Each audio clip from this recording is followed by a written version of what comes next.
agora para desistência voluntária e arrependimento eficaz. Veja que a desistência voluntária e arrependimento eficaz tem previsão legal no seu artigo 15 do Código Penal. E eu trago também o texto do Código. O agente que voluntariamente desiste de prosseguir na execução ou impede que o resultado se produza, só responde pelos atos já praticados. A gente tem que ter muito cuidado com esse artigo 15, porque dentro do artigo 15 nós temos dois institutos. Se isso cai numa questão discursiva, isso tem que ficar muito claro, tá? E aí, primeiro que não precisa escrever desistência voluntária e arrependimento eficaz, porque o próprio código, a própria lei já vem trazendo, tá? Aqui em cima, né? Não precisa. De toda forma, professora, mas eu tenho medo de me confundir. Fácil. O que vocês vão fazer? Coloca um tracinho. Na primeira parte do artigo 15, nós temos desistência voluntária. Na segunda parte, nós temos arrependimento eficaz. Professora, como é que eu sei isso? Fácil. O agente que voluntariamente, o quê? Desiste. Desiste de prosseguir na execução, eu só posso estar falando de desistência voluntária. Ah, mas aí, professora, no caso concreto, ele impediu que o resultado viesse a se concretizar, né? Aí nós vamos estar falando de arrependimento eficaz. Então, de novo, se numa questão discursiva vocês conseguem visualizar a existência de desistência voluntária, tem que estar escrito, claro, de forma contextualizada, fundamentada, bonitinho, tem que estar fazendo menção à desistência voluntária, fundamentado no artigo 15, primeira parte do Código Penal. Porque se colocar só artigo 15, sobretudo se for uma questão da FGV discursiva, vai perder ponto. Por quê? Muito provavelmente, né? Por quê? Porque dentro do artigo 15 nós temos dois institutos. Não tem como ser duas coisas ao mesmo tempo. Ou vai ser desistência voluntária, ou vai ser arrependimento eficaz. Tá? Mesma coisa. Se for arrependimento eficaz, vai ter que contextualizar a resposta discursiva, vai ter que indicar o instituto do arrependimento eficaz com fundamento, com base nos termos do artigo 15, segunda parte do Código Penal. Tá? Veja que, tanto na desistência voluntária quanto no arrependimento eficaz, o agente ele vai responder até onde ele foi. Ele só vai responder pelos atos já praticados e típicos. Porque se ele desiste antes mesmo de iniciar os atos executórios, ele não vai responder por nada. No caso, em regra, porque os atos preparatórios, em regra, não são puníveis, né? Se ele se arrepende antes de ter iniciado os atos executórios, não vai dar para responder por nada. Por quê? Porque não iniciou os atos executórios e aí vai ser não punível, tá? Então, ele só responde por aquilo que ele efetivamente praticou, ou seja, se os atos já praticados forem passíveis de punição. Lembrando que nos atos preparatórios nós temos a exceção para os crimes autônomos. A doutrina vai explicar, né? Vai explicar sobre esses institutos. Olha só. Previstos no artigo 15 do Código Penal, a desistência voluntária e o arrependimento eficaz são tratados pela doutrina como espécies de tentativa abandonada ou qualificada. Isso é uma nomenclatura doutrinária. Não é que o crime vai ser qualificado. Isso aqui é a nomenclatura, né, que a doutrina vai dar para essa circunstância. Porque o agente queria uma coisa no meio do caminho, ele desiste. Ele queria uma coisa no meio do caminho e se arrepende, tá? E assim como a tentativa simples, são incompatíveis com crimes culposos, tá? Então, não dá para ter desistência voluntária num crime culposo. Não dá para ter arrependimento eficaz num crime culposo, tá? Porque tanto desistência voluntária quanto no arrependimento eficaz estão mirando inicialmente para um ato consumado desejado pelo agente, só que no meio do caminho ele desiste de prosseguir. Para desistir de alguma coisa, que significa que ele queria alguma coisa anteriormente, já não dá para ser culposo.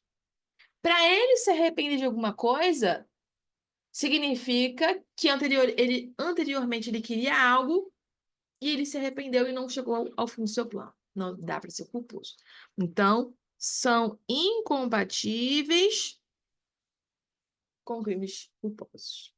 É nessa de ter uma questão discursiva, sei lá como, né, a pessoa consegue visualizar que o agente queria matar o agente, no meio do caminho desiste, era para ser homicídio doloso porque tinha intenção, mas como desistiu, incide desistência voluntária, responde por homicídio culposo. Não faz sentido nenhum, tá? Aí nós vamos ver pelo que ele vai responder. Porque o arrependimento eficaz e desistência voluntária muda a rota do crime que ele vai responder, dependendo das circunstâncias do que aconteceu, tá? Em ambos os institutos, o agente não consuma, o agente não consuma o resultado do crime inicialmente desejado. Se a gente está falando de um crime inicialmente desejado, eu só posso estar falando de crime doloso. Por quê? Porque é incompatível com isso aqui que eu acabei de explicar e essa ficou estranha. Peraí. Não porque não consegue, circunstâncias alheias à sua vontade, mas sim porque não quer. Perdão, deixa eu voltar que ficou estranha a frase. Em ambos os institutos, o agente não consome o resultado do crime inicialmente almejado. Não porque não consegue, circunstâncias alheias à sua vontade, mas sim porque não quer. E se ele não quer, é aquilo que a doutrina vai chamar de circunstâncias inerentes à vontade, à sua vontade, à vontade do agente. Veja as características de cada um. Mais uma vez, sistematiza a explicação da obra do Rogério Sanches. Desistência voluntária, mais uma vez, primeira parte do artigo 15. Arrependimento eficaz, mais uma vez, segunda parte do artigo 15 do Código Penal. Tem que especificar. Se não especificar numa questão discursiva, já sabe que vai perder ponto, muito provavelmente. A doutrina vai dizer que tanto a desistência voluntária quanto o arrependimento eficaz são espécies de tentativa abandonada. Para que ocorra a desistência voluntária, não pode ocorrer o fato do agente ter sido obrigado a desistir, não faz sentido. Logo, na desistência voluntária, exige o quê? A voluntariedade do agente. Ah, professor, isso é óbvio. Pois é, mas assim, como eu sempre falo, no desespero, sobretudo numa questão discursiva, dá branco e aí a pessoa esquece aquilo que é óbvio, tá? Então, na desistência voluntária, exige a voluntariedade do agente. Ah, professor, então significa que no arrependimento eficaz a pessoa pode ser obrigada a se arrepender? Não, não pode. Por quê? Porque no arrependimento eficaz, o agente tem que se arrepender também de forma voluntária. Ele, por si só, por circunstâncias inerentes à sua vontade, voluntariedade, vontade, ele tem que se arrepender. Então, no arrependimento eficaz, também tem que haver a voluntariedade do agente. Só que tem a questão. Não basta ele se arrepender ou querer se arrepender. Esse arrependimento tem que ser eficaz. Logo, além da voluntariedade do agente, exige-se o quê? A eficácia. Tá? Então, de novo, na desistência voluntária, assim como no arrependimento eficaz, tanto um quanto o outro, a doutrina vai chamar de tentativa abandonada, espécies, né, de tentativa abandonada qualificada.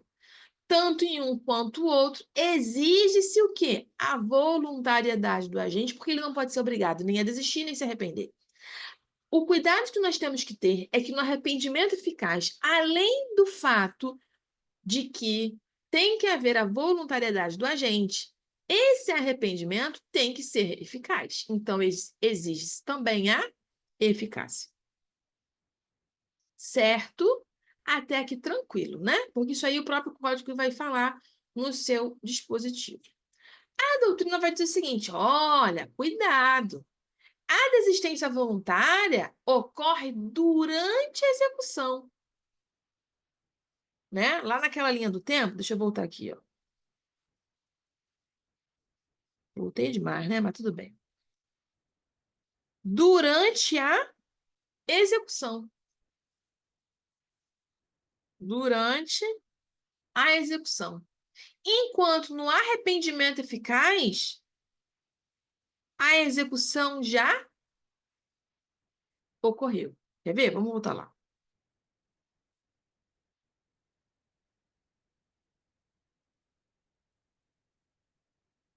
Hum. Desistência voluntária ocorre durante a execução. Durante, marquei de amarelinha aí, execução. O arrependimento eficaz ocorre após execução, ou seja, os atos executórios já foram executados. Embaixo, para ficar bem claro, a doutrina explica. Na desistência voluntária, o agente abandona o seu dolo antes de esgotar os atos executórios. No arrependimento eficaz, o agente esgota os atos executórios, mas consegue impedir o resultado. Consegue impedir significa que foi eficaz. Quando a gente for, por exemplo, vai ficar mais fácil. Na desistência voluntária, o crime não se consuma por circunstâncias inerentes à vontade do agente. No arrependimento eficaz, é a mesma coisa. O crime não se consuma por circunstâncias inerentes à vontade do agente. Ou seja, o agente quis não prosseguir. Ou seja, desistiu porque quis, se arrependeu porque quis. Isso vai demarcar circunstâncias inerentes à vontade do agente.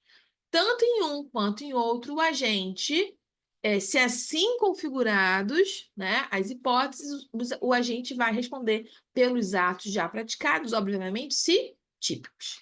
E aí, olha só, vou dar um exemplo aqui, ó. Vamos supor, vou botar de rosto para poder ficar mais fácil para visualizar. Vamos supor,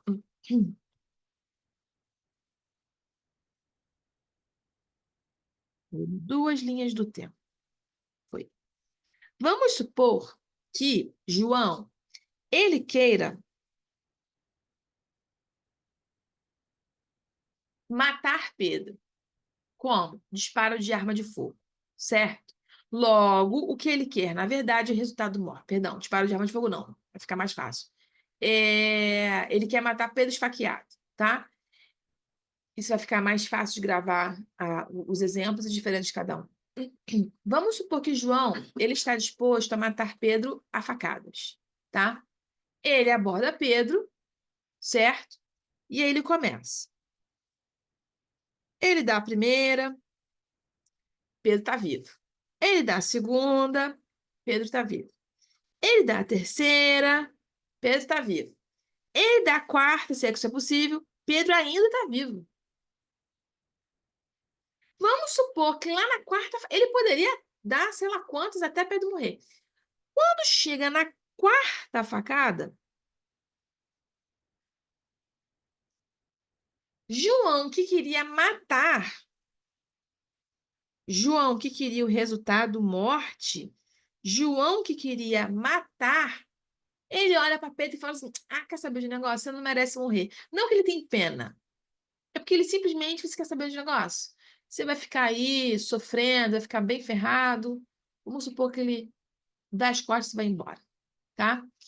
Não precisaria ser nessa literalidade, mas assim, só para a gente ficar mais fácil de gravar. Se João queria matar Pedro, o dolo dele se concentrava aqui, na morte de Pedro. João tinha todas as possibilidades de dar quantas facadas fossem necessárias, no meu exemplo, até alcançar a morte. Só que no iter criminis, veja que no primeira facada, quer dizer, veja que os atos executórios iniciaram na primeira facada. Ele da primeira, ele da segunda, ele da terceira, ele da quarta. Antes de acabar os atos executórios, porque ele poderia ter prosseguido, ele desiste, dá as costas e vai embora. Se ele desiste de prosseguir quando era possível ter prosseguido, nós estamos falando de desistência voluntária. Ah, professora, mas aí temos que ver como é que Pedro ficou. Se nessas circunstâncias, vamos supor que nessas circunstâncias, né, Pedro aqui ficou gravemente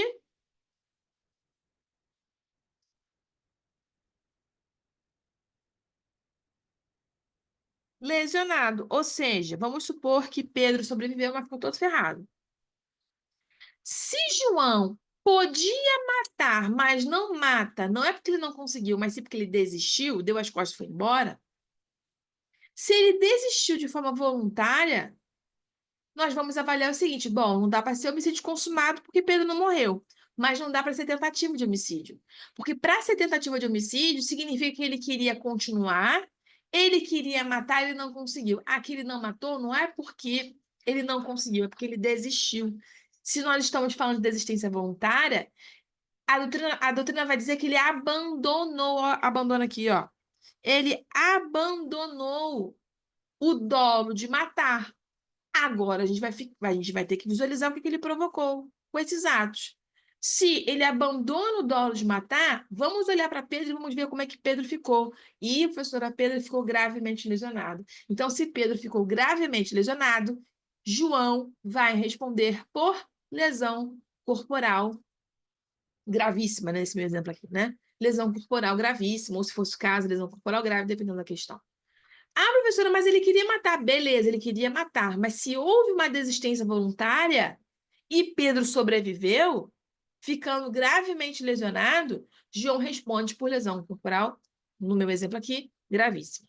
Ah, vamos supor que ele desiste na primeira. Tendo feito, entre a primeira e a segunda, né? Logo após a primeira, em razão da primeira, vamos supor que Pedro ficou levemente lesionado. Bom, não dá para ser homicídio consumado porque não consumou, não dá para ser tentativa de homicídio porque ele desistiu. Mas ele vai responder por aquilo que ele praticou. Como que Pedro ficou? Pedro ficou levemente lesionado? Então, João vai responder por lesão corporal de natureza leve, tá? Qual que é a diferença da desistência voluntária para o arrependimento eficaz? No arrependimento eficaz, o cuidado que nós temos que ter, e aí, por isso que eu botei uma outra linha do tempo, de novo, vamos supor que ele queira matar Pedro. E aí ele queira matar Pedro. Se ele quer matar Pedro, vou botar aqui, ó. O dolo inicialmente está aqui, na morte. E aí, João, ele dá a primeira, ele dá a segunda, ele dá a terceira, só que Pedro ainda está vivo. Ele poderia ter continuado, só que ele se arrepende. Bate um peso na consciência dele. Ele vira para Pedro e fala assim: pô, cara, foi mal aí. Não desse jeito, né? Só para gravar. Foi mal aí. Eu tava com inveja porque você foi promovido e eu não. Aí sabe o que ele faz? Ele não simplesmente desiste e vai embora. Ele liga pro SAMU, ele liga pra polícia, ou então ele pega Pedro, coloca no carro e leva para o hospital. Se ele finaliza, isso aí é a explicação, né, da doutrina, né? Após a execução, se ele para o que ele está fazendo, pratica uma nova conduta, com que objetivo? Impedir aqui que os atos executórios sejam praticados, aqui ele praticou uma nova conduta, para quê? Para impedir que isso aqui venha acontecer. Se ele se arrepende, pratica uma nova conduta, isso é importante, pratica uma nova conduta, porque no outro não praticou nova conduta, não, simplesmente deu as costas. Se ele se arrepende, pratica uma nova conduta com o objetivo de impedir esse resultado morte, primeiro, ele abandonou o dolo inicial para matar. E se ele pratica uma nova conduta, a doutrina vai dizer que ele se arrependeu.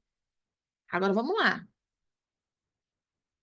Pode ser que com essa nova conduta praticada, nesse meu exemplo, o Pedro, ele sofra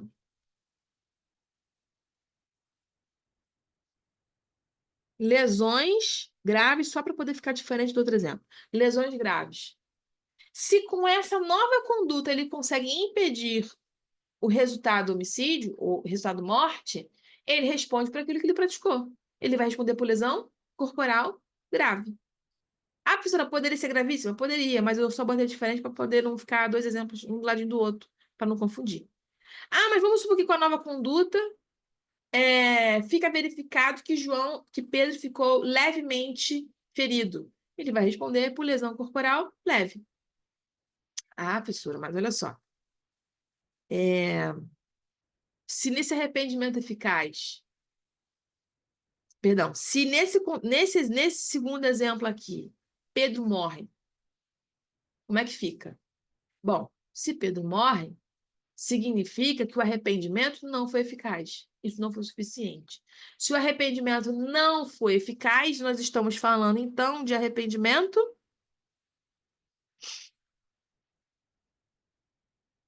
ineficaz. E aí, o que acontece? Porque para que ele não seja punido aqui na desistência voluntária por homicídio, e sim por lesão corporal gravíssima nesse meu primeiro exemplo, significa que Pedro ficou gravemente lesionado. Ele vai responder por aquilo que ele praticou. No segundo exemplo, para ele não responder por homicídio consumado, considerando que ele se arrependeu, para que seja considerado arrependimento eficaz, significa que o resultado não ocorreu. Então, ele vai responder por aquilo que ele já praticou. Agora, se ele se arrepende, pratica uma nova conduta e ainda assim isso não é suficiente, isso for ineficaz, o arrependimento não é eficaz. O arrependimento ele é ineficaz. E aí, o que acontece?